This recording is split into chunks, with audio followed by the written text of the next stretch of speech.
Yay. Okay. All right. Good morning, women. Good morning, goddesses.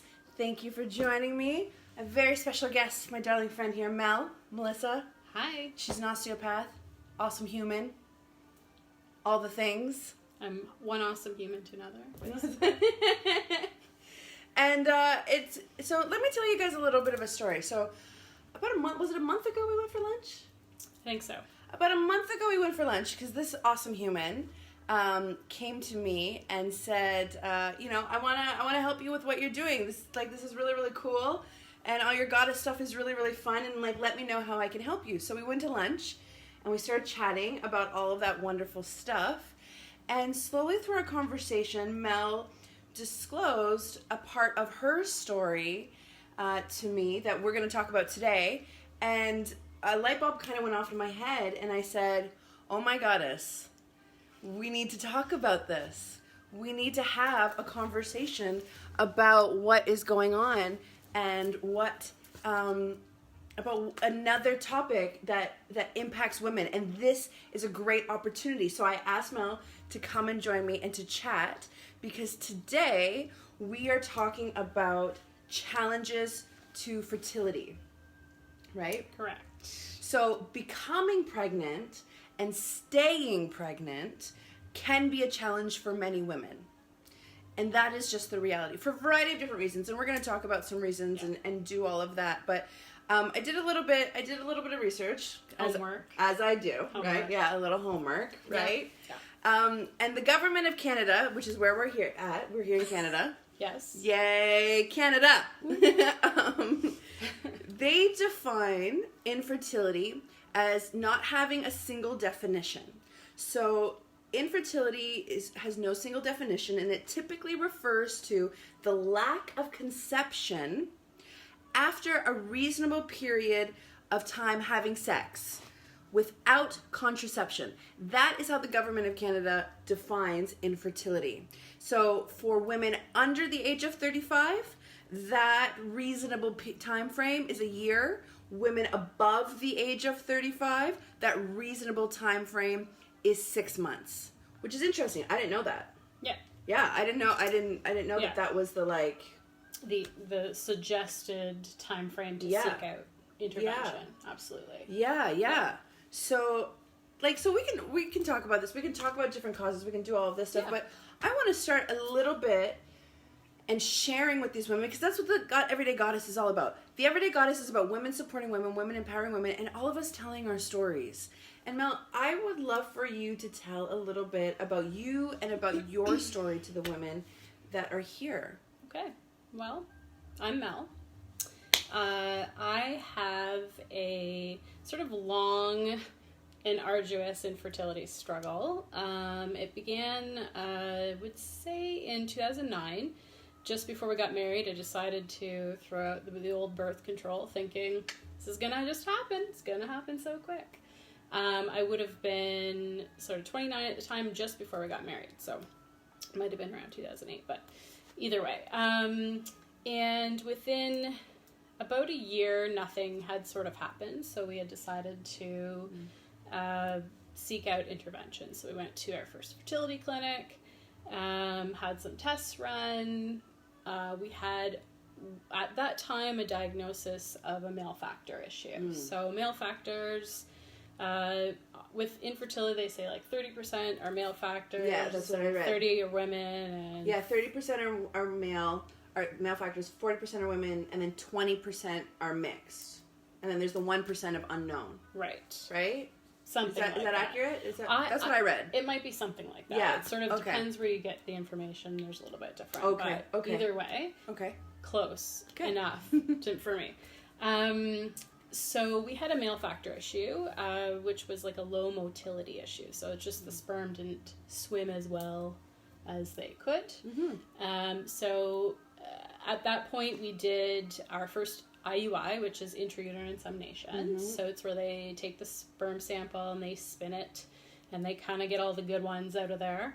And then they insert via a small catheter in through the cervix, mm-hmm. and then into my uterus in the hopes it'll help kind of get the sperm up to as close to the egg as possible.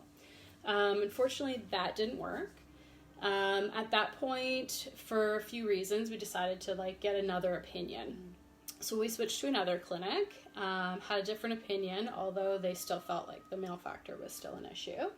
And we proceeded over the next quite a few years to do numerous more IUIs, so intrauterine inseminations, adding in different medications and double inseminations and all these sort of things. Yes, this is a period of a couple of years, right? Yeah. So this is a couple of years of devoting to this. Okay.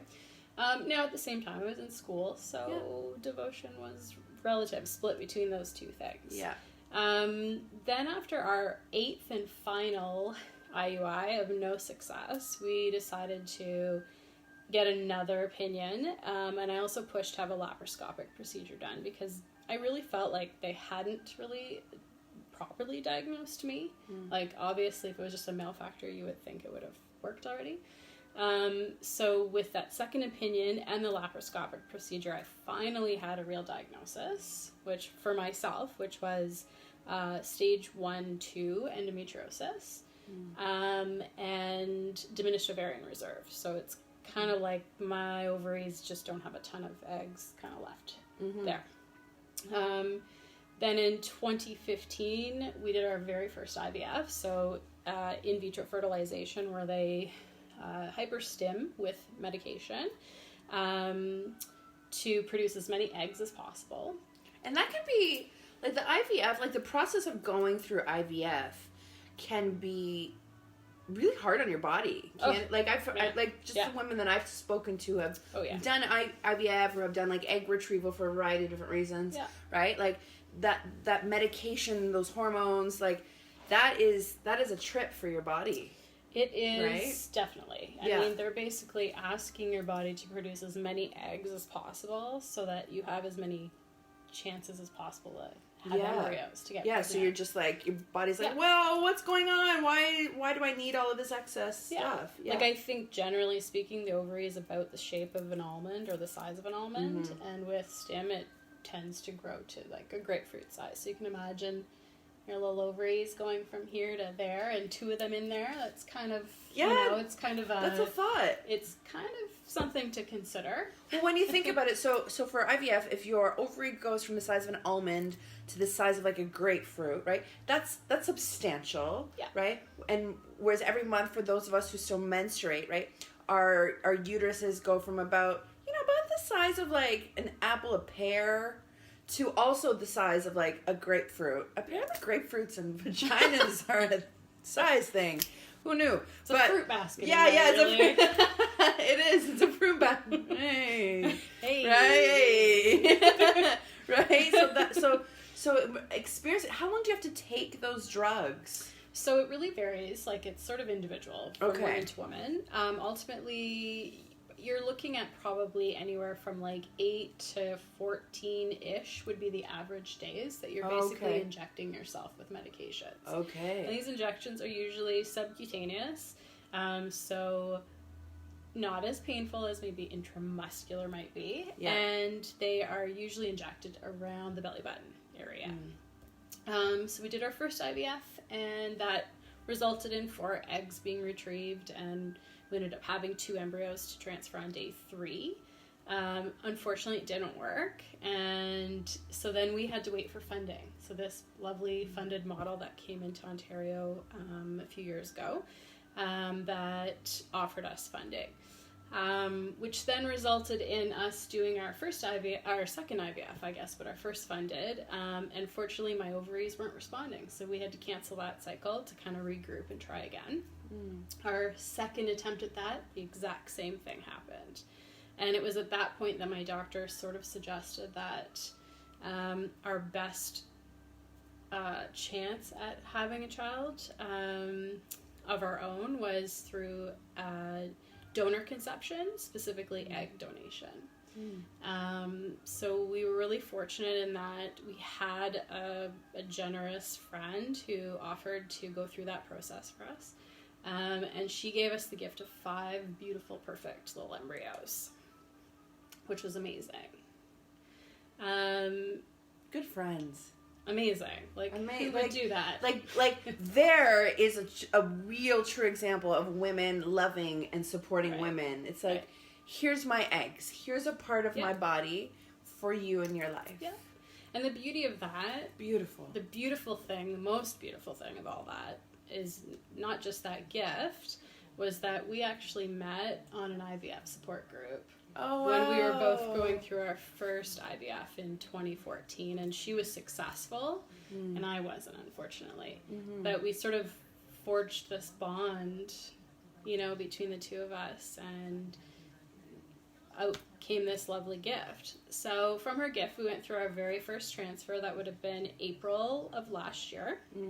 And we had our very first positive pregnancy test. Very first ever in 10 years of trying. 10 years of trying. 10. So you've been trying for 10 years. Money, funding, drugs, tests. Time, energy, breakdown, life. All of it. First pregnancy, positive pregnancy test. Amazing. Over the moon.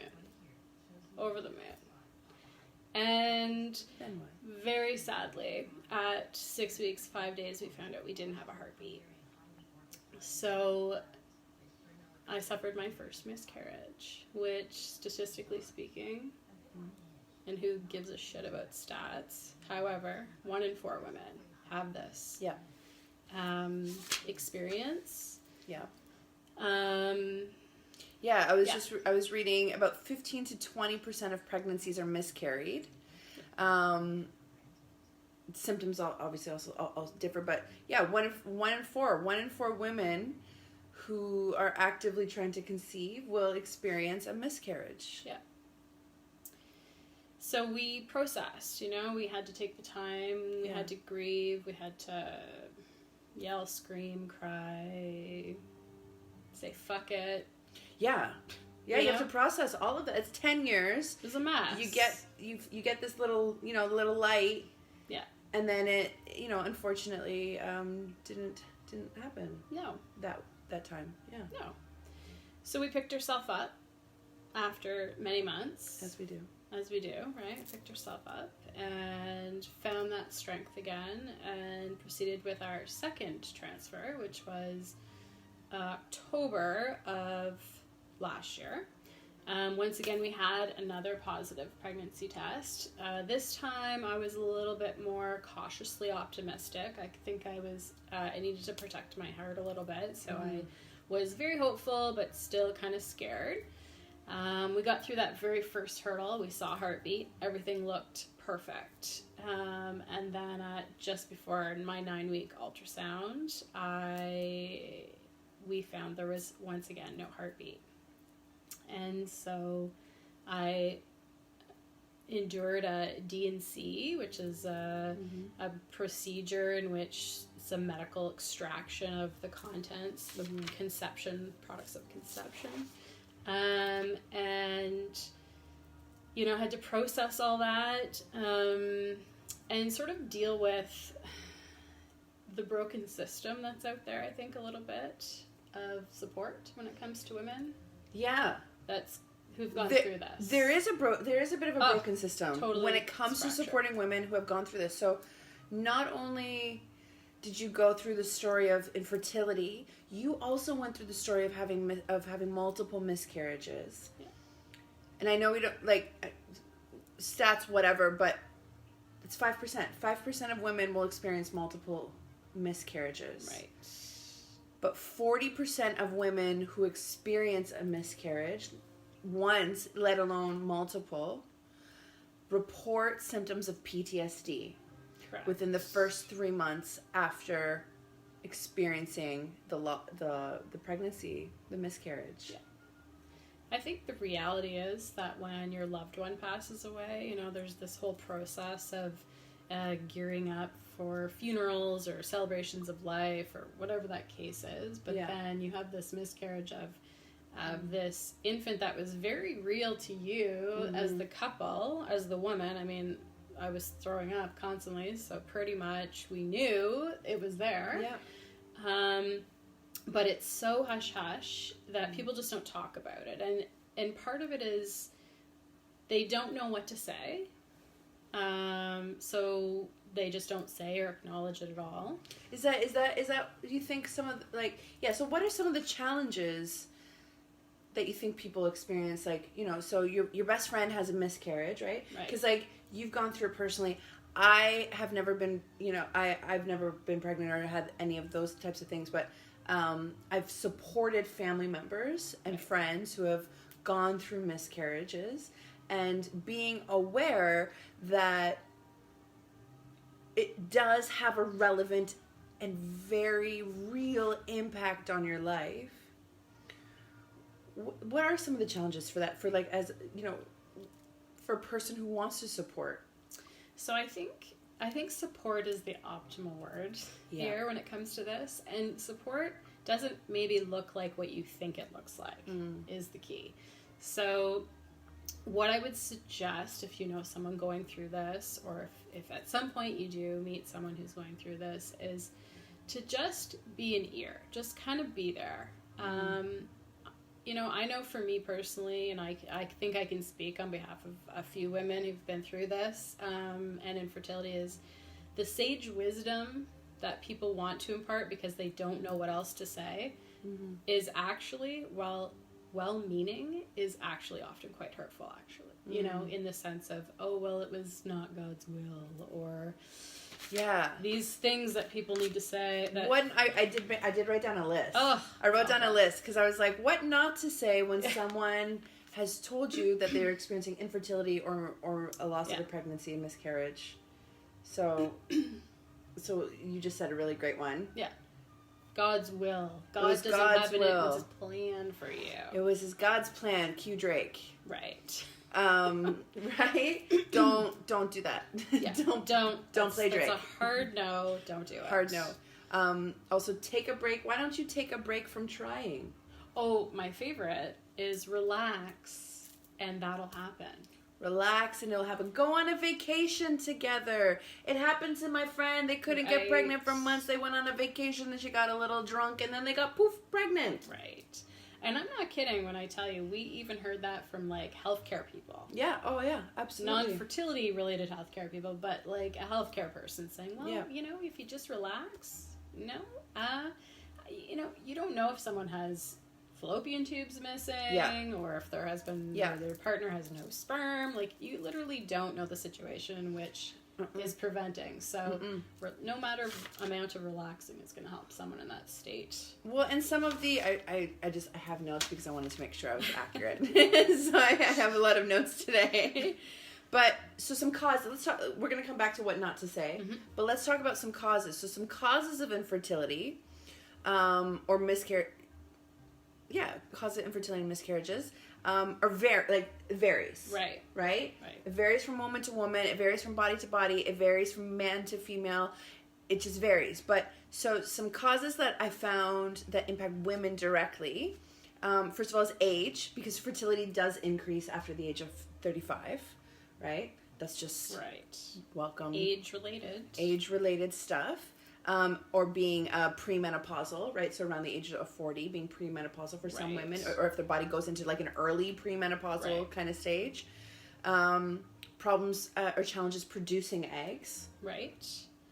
Having an STI. Correct. Having an undiagnosed STI like chlamydia could also be a cause for for infertility, because it'll cause blockages in the fallopian tubes. Right.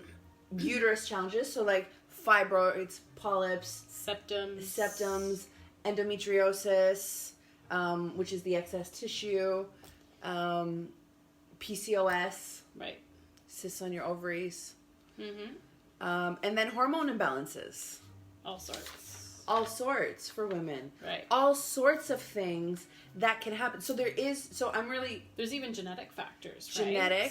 What else am I missing? Turner syndrome would be sometimes one, or missing certain chromosomes that can affect viability, right? So they could go through numerous miscarriages prior to being actually tested to see what the problem is.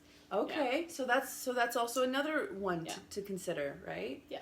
And then for men, right? So for men, they didn't really list a lot of different ones, I mean, genetic factors. Genetic factors, and like health, like diabetes, for example. Certain conditions can predispose like a decrease in fertility. Yeah. Poor sperm quality. Or motility. And shape and movement. Correct. Motility. Yeah. So the shape of the sperm and the motility, the movement, its ability to kind of get itself up there, right? And sometimes they're not strong enough to kind of get through the egg's shell, right? They have to kind of be able to like knock on the door a few times to kind of get in there. Yeah. So you know what's funny? Every time somebody talks about eggs and sperm and hey, honey, I'm home, right? Like, it's so funny. Every single time I think that, I always picture the beginning of Look Who's Talking. Do you remember that movie? Yep. I love that movie. And I remember watching it when I was younger as a kid, and like that image just like stuck in my head of like the sperm swimming through the fallopian tubes at the beginning of the movie. Hey guys, and like, hey, yay, wee, where are we going? And ooh, and gets into the egg, and every single time. That's what I picture. Well, hey. Yeah, it's a thing. It's just, you'll it's always like, remember. It's like seared in the brain. And John Travolta. Travolta on Look Who's Talking. As the baby. It's as the baby. As the baby. Back to other factors. Sorry, I digress. But STI history and then hormone imbalances as well. Correct. But then there was like an other kind of category of other reasons why people may be experiencing challenges with fertility. So past treatments, such as like chemotherapy, radiation, right? Chronic illnesses like diabetes, for example. Tobacco and alcohol use, right? Tobacco, alcohol, cannabis use. I was going to say, don't forget cannabis. And cannabis can impact... Sure. Especially in men. Yeah, especially in men. Women, quality. We're kind of okay with that, but for men, the sperm, it impacts the sperm quality. Right. Of you know, that's just of sperm. I don't have to repeat myself. I just did. But being under or overweight is also a factor. Yep. And then there's the good old no explainable reason. There's the good old no explainable reason as to why you may be experiencing infertility, why your partner may be experiencing infertility, why miscarriages are happening. Now, I would say that while there is that subsection, it's important to find the right fertility doctor. So tips. Yeah, so tips for if you're challenging. Because not all physicians believe that there's an unexplained aspect. It just means it hasn't been found yet. Great doctors. I get it. So sometimes more tests or more unique testing needs to be done. Okay. And that sort of aspect. What was some of the most impactful information, support, words, friends, things that happened to you as a woman who has experienced a variety of different forms of infertility at this point?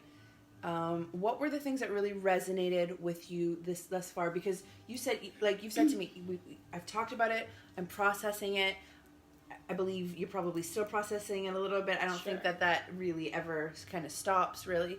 But what has been some of the stuff, like what if there was a woman out there right now who was wondering, how can I support my friend, my sister, my family member who is going through some of the same things that you are telling me about?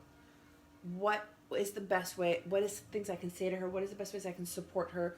What are some things that I can ask her to like look into? Because we're a tribe, right? Right. What helped you? So I think there's really nothing that you can say to make it feel better as much as just sort of being there to listen.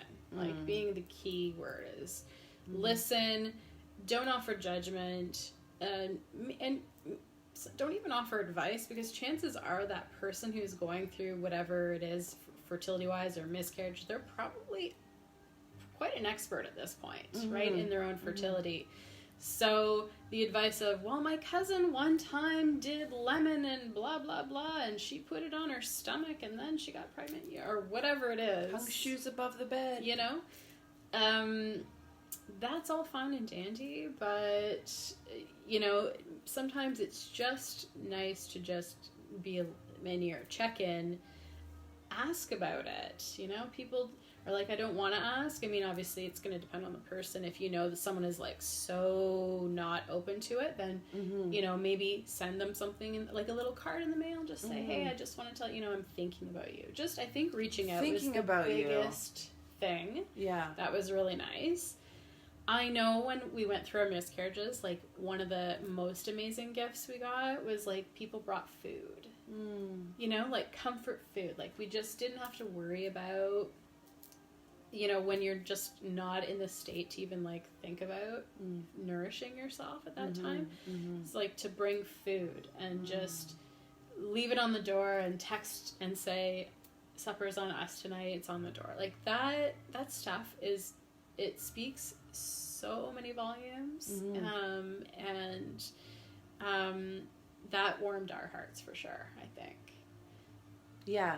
I think one of the in terms of supporting people, no matter what they're kind of going through, right?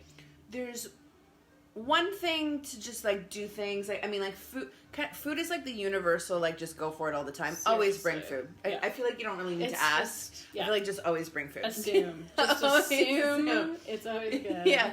But when we're supporting people, when we're supporting our sisters, no matter what people are going through, whether it's a challenge such as infertility and conception, whether it's mental health, whether it's, you know, just life stuff is happening, sometimes the best thing that you can say, sometimes the best thing you can do is not say anything at all and just be, right? And totally. Just be and hold that space and just allow them to just feel your love. Because that's all sometimes people need. And you don't even have to touch them for that. Yes. But the second thing is to ask them and say, how can I support you? Or what needs to be done? Because sometimes you can ask someone, how can I support you? And they are not in a state of mind to be able to vocalize how they need to do it. Because they may not know, right? However, if you say something like, what needs to be done? Right? Like, what is on your mind? Then people can say, well, I need to walk the dog. I need to pick up the kids. I need to do this. I need to clean this, right? And then you can best use your skills and your strengths to just do it, right? To just relieve some of that. Better even. Yeah, or better even. Just take it upon yourself to do something. Because I know when I was grieving my last miscarriage and I kind of went to a bit of a dark place. Yeah. And you know, I had friends saying like, what do you need? And, you know, you need to let us in and you need to, and I literally couldn't function. I didn't know what I needed at that time. Exactly. I knew it was easier just to isolate myself. Yep. Even if that wasn't, productive or the most healthy, but it's kind of what I just needed to do in that moment of time.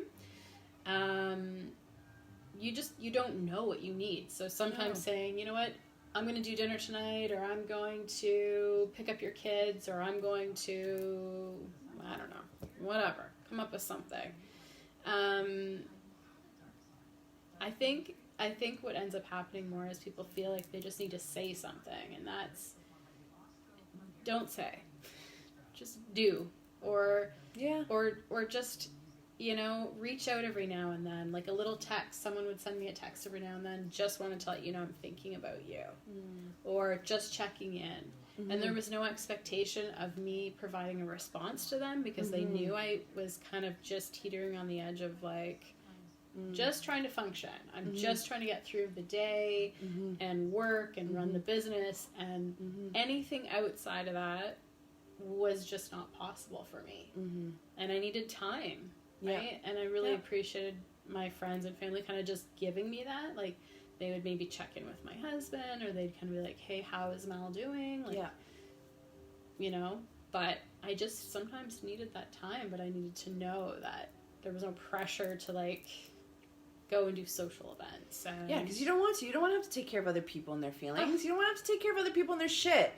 Like, when you're going through something, that's the last thing you want to do. So either ask how can I support you, and if they can't vocalize it, right, then that is your job to be the clear-headed one. That is your job as the support person in someone's life to be like, I know what they need because this is a person in my life. And if you care enough to ask, Right.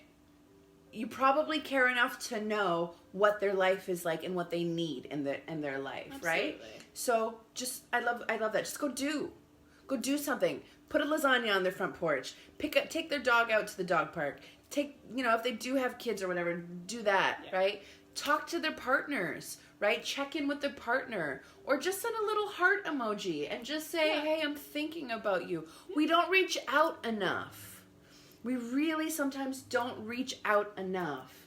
And when we're talking and supporting women and supporting them through the challenges that are so real, such as infertility, such as miscarriages. Watch earlier in this video, we talked about some stats about how 40% of women, after they've experienced a miscarriage, I don't like to use the word suffer, but sorry, that's what I'm experience. Thank you. That's the word. Experience a form of PTSD after, right? The Ontario Human Rights Tribunal actually ruled in favor of a woman a few years ago, saying that no, miscarriage is a form of disability and women can take time off of work because this is not okay. So if you know a woman who is experiencing these challenges, if you are a woman who's experiencing these challenges, I hope hearing Mel's story is helping you. I hope this conversation is helping you. I hope that you gained something from this conversation. Is there anything that you would love to tell other women who are experiencing what you've experienced? What would you like to tell them? I think the biggest thing is to know, you are not alone. If you are experiencing, you've been waiting, you've been trying, and nothing's happening, go to the doctor. Get a referral to a fertility doctor. Not a regular doctor, not a gynecologist. You need a fertility doctor. That's the specialist that works in that field. 1 in 6. So when you go to a fertility clinic, we're all there, sitting there. And it feels like it's a very lonely journey. Despite the 20 plus women sitting in that room with you, all looking down at their shoes, no one wanting to make eye contact because we're all there for the same horrible reason. But know that you're not alone. There are infertility groups online, like Facebook specific, which I think are really, really helpful because you're sort of surrounded by other people that get it. They've been there. They totally understand. And if you're brave enough to open up about it, you might really be surprised at who else is going through, who else might approach you and say, "Hey, I'm going through that too, and thanks for speaking out." And then you never know what happens from there. But I think the big thing is to know you're not alone. You're not alone. Women, we're not alone. In all of the trials and tribulations and challenges and things that we face in our bodies, around our bodies, internally, externally, and about us, we are not alone. And I never want you to ever feel like you are alone. Thank you. Thank you for sharing your story today. Yeah, thanks. Thank you for watching. I love you. Have the best day.